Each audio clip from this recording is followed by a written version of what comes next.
দাবি আমরা যেটা জানতে চাইছি যে সরকার আমাদের নিয়ে কি ভাবছে। সরকার তো আমাদের কিছুই করছে না, কিছুই ভাবনা চিন্তা করছে না। সরকার আমাদের নিয়ে কি করবে, আমাদের চাকরিতে ফেরত পাঠাবে কিনা, সেটাই আমরা আজকে এখানকার আধিকারিকদের কাছ থেকে জানতে চাইছি। কারণ সরকারের এই সমস্ত প্রকল্পগুলোকে ইমপ্লিমেন্ট করার জন্য নন টিচিংরা কিন্তু দিবারাত্র স্কুলে কষ্ট করে চলেছে, কিন্তু তাদের বার্তাটা কিন্তু সুপ্রিম কোর্টে ভালোভাবে তুলে দেওয়া হয়নি, বা তাদের বিষয়টাকে সুপ্রিম কোর্টে ঠিকভাবে তুলে দেওয়া হয়নি, তাই তারা কিন্তু এই 31 ডিসেম্বর পর্যন্ত এক্সটেনশন পায়নি। নমস্কার বন্ধুরা, আমার নাম ধ্রুবজ্যোতি সরকার। ফের পথে নামল 2016 গ্রুপ সি গ্রুপ ডি যোগ্য অধিকার মঞ্চ। আমরা যোগ্য, আমরা চাকরি ফেরত চাই। গ্রুপ সি ও গ্রুপ ডি প্রার্থীদের বিক্ষোভ। আজকে আমাদের দাবি আমরা যেটা জানতে চাইছি যে সরকার আমাদের নিয়ে কি ভাবছে। সরকার তো আমাদের কিছুই করছে না, কিছুই ভাবনা চিন্তা করছে না। সরকার আমাদের নিয়ে কি করবে, আমাদের চাকরিতে ফেরত পাঠাবে কিনা, সেটাই আমরা আজকে এখানকার আধিকারিকদের কাছ থেকে জানতে চাইছি।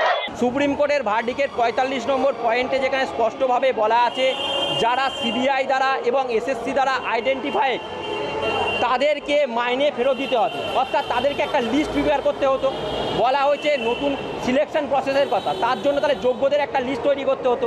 সেই লিস্ট কিন্তু সরকারের তরফ থেকে এখনও প্রডিউস করা হয়নি, যেটা আমাদের কিন্তু পরবর্তী আইনি পদক্ষেপে সাহায্য করতো। সেই জায়গাটা কিন্তু তারা সুপ্রিম কোর্টের মানছে না, অথচ নোটিফিকেশনের ব্যাপারটা তারা কিন্তু বলছে যে এটা আমরা সুপ্রিম কোর্টের ভার্ডিকে মানতে বাধ্য। যেখানে যোগ্য নন টিচিং স্টাফরা অনশন করলো এবং অনশনের ফলে তারা কি বললো যে তাদের বেতন 2 মাস ধরে বন্ধ, তাদের একটা ইন্টারিম সাপোর্ট দরকার, ইন্টারিম রিলিফের সাপোর্ট দরকার বা লাইভলিহুডের সাপোর্ট দরকার। সেখানে তারা একটা নোটিফিকেশান জারি করলো কি 2016 সালে নন টিচিং পোস্টে যারা জয়েন করেছিল সকলকেই এই ইন্টারিম রিলিফ বা সাপোর্ট দেওয়া হবে। তার ফলে এই নোটিফিকেশানটাও কিন্তু কালিমালুপ্ত হলো এবং হাইকোর্টে এর এগেনস্টে কেসও হলো। তাহলে সুপ্রিম কোর্টের অর্ডারে যেখানে বলা হচ্ছে টাকা ফেরত দেওয়ার গল্প, তাহলে অযোগ্যদের বা টেন্টেড যারা চিহ্নিত হয়েছে তাদেরকে টাকা ফেরত দেওয়ার গল্প, সেই জায়গায় আপনি টাকা দিচ্ছেন, তাহলে সেই নোটিফিকেশানটা কালিমালিপ্ত হবে, এটা স্বাভাবিক ব্যাপার। তাহলে সে জায়গায় কেন করা হলো?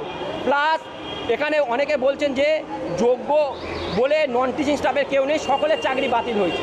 কিন্তু সুপ্রিম কোর্টের যদি পেজ নাম্বার 31-এ দেখা যায় এবং 24 থেকে 27 পর্যন্ত প্যারাগুলোকে দেখা যায়, তাহলে কিন্তু স্পষ্টভাবে সেখানে ইলিগাল কতগুলো অ্যাপয়েন্টমেন্ট আছে সেটা কিন্তু দেখানো হয়েছে।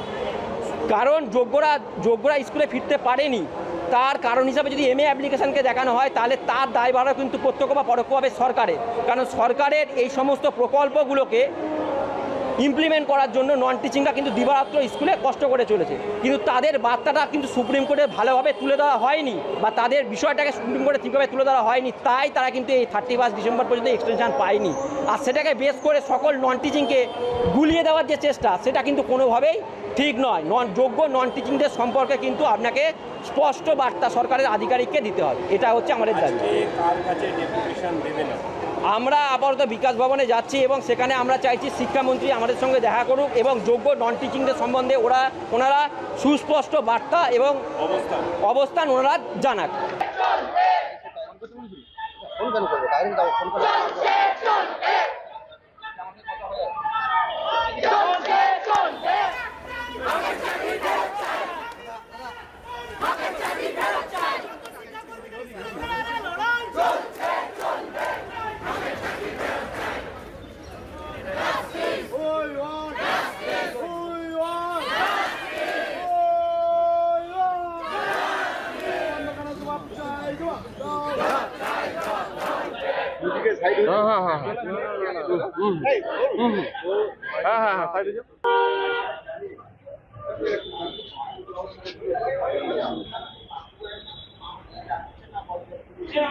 বন্ধুরা, ভিডিওটি ভালো লাগলে দয়া করে লাইক শেয়ার করে দেবেন, আমাদের পেজটা ফলো করে নেবেন, আর আপনার মতামত কমেন্ট করে অবশ্যই জানান। ধন্যবাদ।